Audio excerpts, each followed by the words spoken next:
And a pleasant good morning, everyone. I am Mr. Will, aka Willie Martin, affectionately known as one of those two names with regard to Blitz Weekly. It's time for the Blitz Weekender Report, the first one to start off the month of August, as now we get into full dog day mode. We're thinking about football. We're looking ahead to the start of basketball and hockey season on the Maverick and Star side. More on that in a couple of moments. What a way to finish the month. The Rangers do not pick up a bat. They stand pat. They stick with Matt Garza as far as the main acquisition.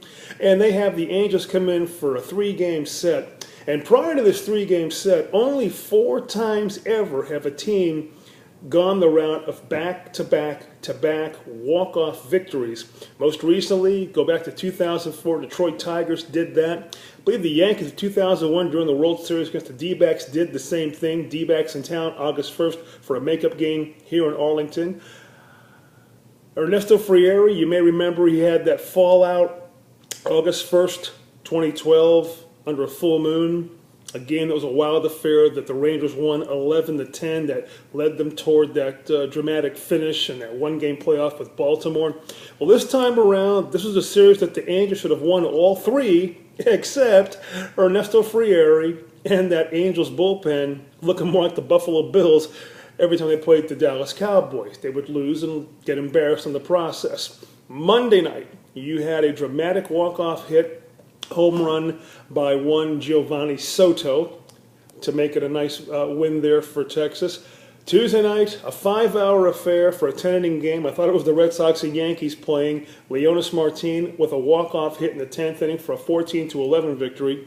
And then on July 31st, the deadline date for all baseball trades, you had Adrian Beltre doing the magic in the 9th inning for a 2-1 victory. A couple of solo home runs. It was all solo home runs. Josh Hamilton had one for the Angels in inning 7. And then I believe starting things off, it was may have been Leonis Martin getting the home run started for the Rangers in the 3rd game of the 3-game set. So the Rangers become only the 5th team in history to have back-to-back walk-off wins at home. Dramatically done, wonderfully done. I believe now they're something like 5 games back or 4.5 games back, getting ready to take on the D-backs for 1, then off to Oakland to play 3, then over to Anaheim. So if you're Anaheim, just throw in the flag. You're done. Forget about it. Not going to happen. Ernesto Frieri, he just can't pitch in Arlington. It's a mental thing now. You don't blow leads like that at the end. So apparently John Daniels believes that the Rangers have just enough to get a wild card playoff spot and see what happens coming into the final month of the season, going into the playoffs, so they think.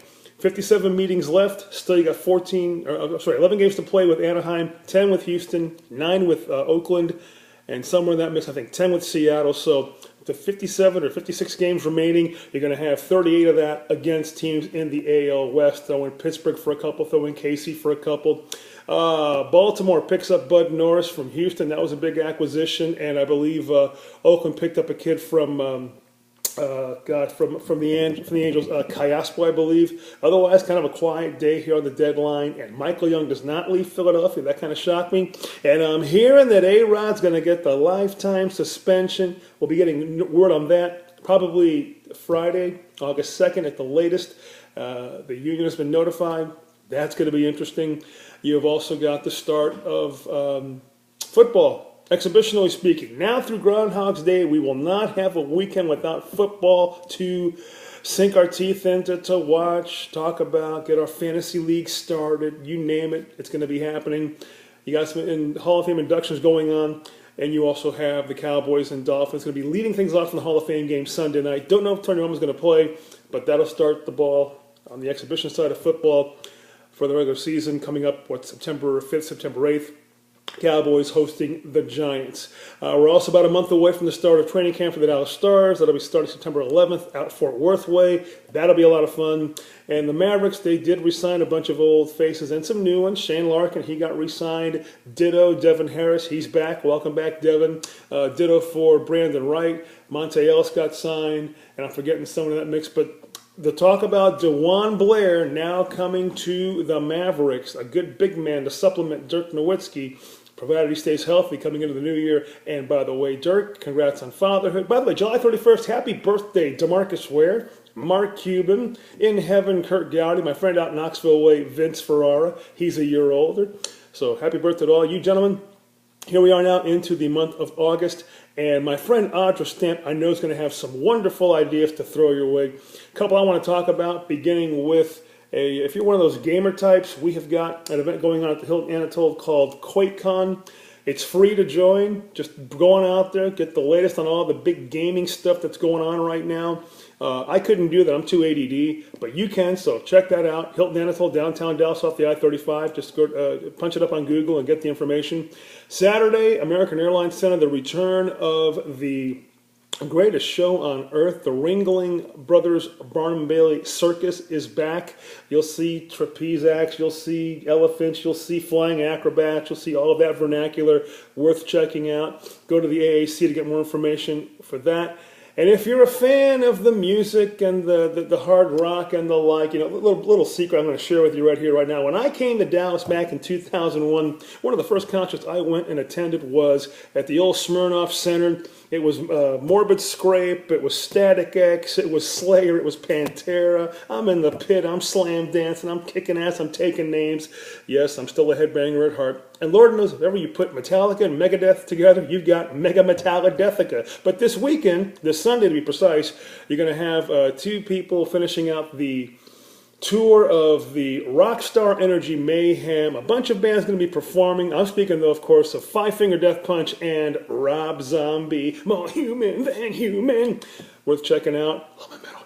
That's this weekend. As for the rest of what to sink your teeth into, may I recommend what the lovely Audra Stamp has to say. I know Mark Merrill's going to have some things to say with regard to the Rangers. I know that Martin Ihig is going to be talking about stuff relating to the Stars, and I also know that we have got a brand new issue of Blitz Weekly now available at your local newsstand. Find it online in addition. And a reminder that you can find me on Fishbowl Radio Network, 3 to 5 on Fridays, as well as my podcast personally. We will touch upon the life that was Kidd Kraddick. I'll have a friend in studio talking about having worked with Kidd Kraddick. Condolences from the Blitz Weekly family to Kidd Kraddick and his family and his legion of fans in Dish Nation, because that was a wonderful 30-year association of making radio special, not only here in North Texas, but out to the world. R.I.P. Kidd Kraddick. I met you one time at the Byron in 2011. You were awesome. And like you say, we're looking up, because that's where it's at, and that's where you're at now, and that's my tribute to you.